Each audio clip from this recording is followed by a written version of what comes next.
Сайн байцгаана уу, та бүхэнд амралтын өдрийн мэндийг хүргэе. Өмнөх дугаараар бид шилбэний арын ачааллаас үүсдэг шин сплинт эмгэгийн талаарх зөвлөгөө хүргэсэн.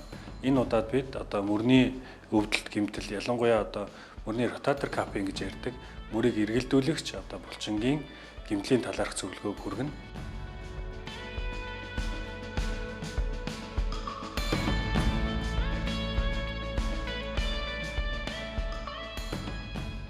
За энэхүү эргэлдүүлэгч булчингууд бол дөрвөн булчин байдаг. За энэхүү самбар дээр хэдүүлээ үзье. За энэ нь мөрний далны хэсэгт байрлаж байгаа мөрний дөрвөн булчин бол уртлаас болон араас харуулсан юм байж байна. За тэгээ уртлаас харуулахдаа эхний энэ харж байгаа булчин бол энэ supraspinatus буюу далны хамрын дээд булчин гэдэг энэ дээгүүр явчихна дээр. Далны энэ ардлаас харахад бол далны энэ хамрын дээгүүр яваад за энэ буглагын энэ дээд хэсэг дээр ингээд төгсөж байгаа юм болж. За хоёрдугаарх нь бол subscapular буюу далны хууц булчин гэж байна. Энэ нь бол урд хэсгээс харахад далны доод хэсгээр яваад буглагын энэ урд хэсэг дээр төгсдөг юм болж.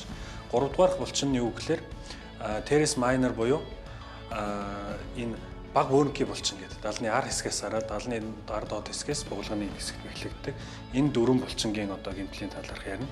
Ялангуяа ихэвчлэн бол энэ supraspinatus буюу энэ гарыг өргөдөг далны хамрын дээрх булчингийн гэмтэл бол энэ дундаа зохилж тохиолддог байнамаа.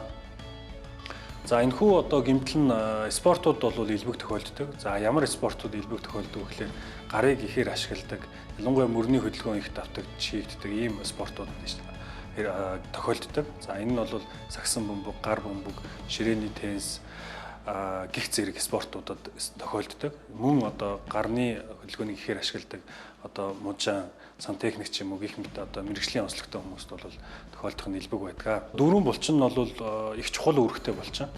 Тэгээд ямар үүрэгтэй гэхэлэр мөрний үений тогтвортой байдлыг бол үүсгэдэг.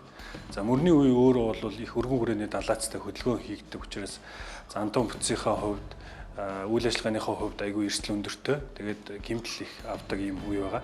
Тэгээд энэхүү үений маань гол үений тогтвортой байдлыг хангадаг юм дөрвөн булчин байдаг юм аа.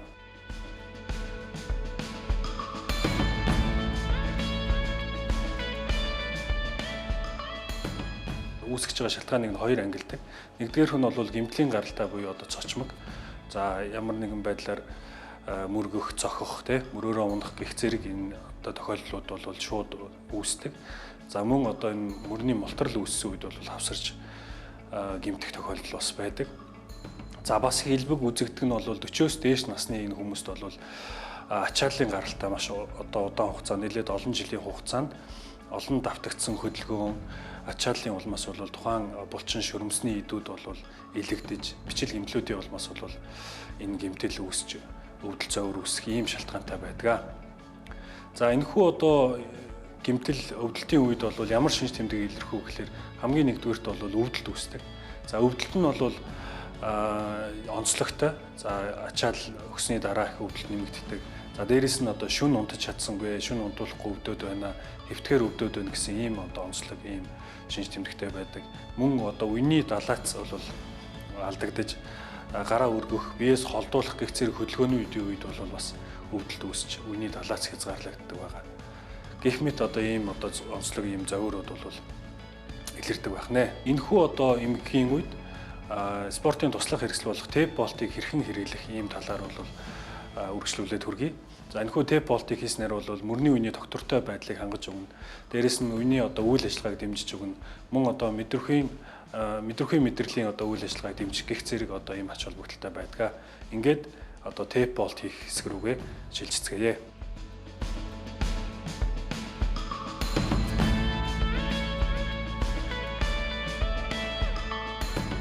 За мөрний эргэлдүүлэгч булчингийн гэмтлийн үед хэрхэн тэп болтыг хийх вэ гэхлээр нэгдүгээр наалтыг бол хий. За нэгдүгээр наалтыг хийхдээ хамгийн нэгдүгээрт supraspinatus булчингийн дагуу бол дааж өгнө. За нэгдүгээрт яах вэ гэхлээр supraspinatus далны хамрын дээгүүр явж байгаа учраас дуурас эхэллээ. Тэгээд 25% татагдaltaй.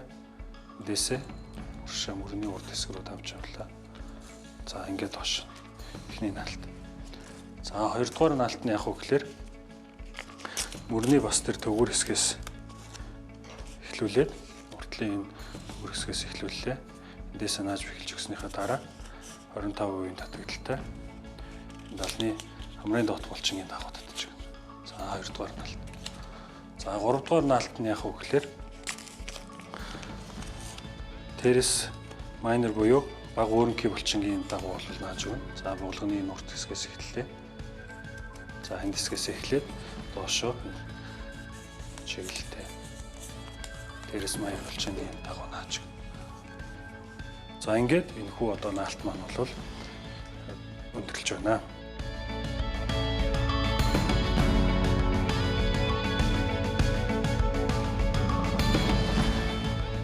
Энэхүү эмгээс урьдчилан сэргийлэхийн тулд энэ мөрийг одоо бэхжүүлж байдаг ротатор капын энэ дөрвөн булчинг бол булчингийн хүчийг хөгжүүлэх ийм дасгалыг бол хийх нь ач холбогдолтой байдаг. За мөн одоо энэ булчин мөрний үений энэ уян хатан чанарыг нэмэгдүүлэх, энэ булчингийн хүчийг сайжруулах энэ дасгалыг бол бэлтгэлийн одоо хөтөлбөрт оруулах нь бол ач холбогдолтой байдаг. Мөн одоо бэлтгэлийн өмнө бие халаалтыг, бэлтгэлийн дараа биеийн хөрвөлтийг тогтмол одоо хийж хөвших нь бол зүйтэй. За дээрэс нь одоо спортын туслах хэрэгсэл тэп болтыг одоо хэрэгэл зааших нь ач холбогдолтой байдаг. Энэхүү одоо дугаараар бид одоо мөрний эргэлдүүлэгч булчингийн гэмтэл өвлөлтийн талаарх зөвлөгөө хүргэлээ. Та бүхэн одоо гэмтлээс өрчлөн сэргийлж амралтын өдрөө ая тухтай сайхан өнгөрүүлээрэй.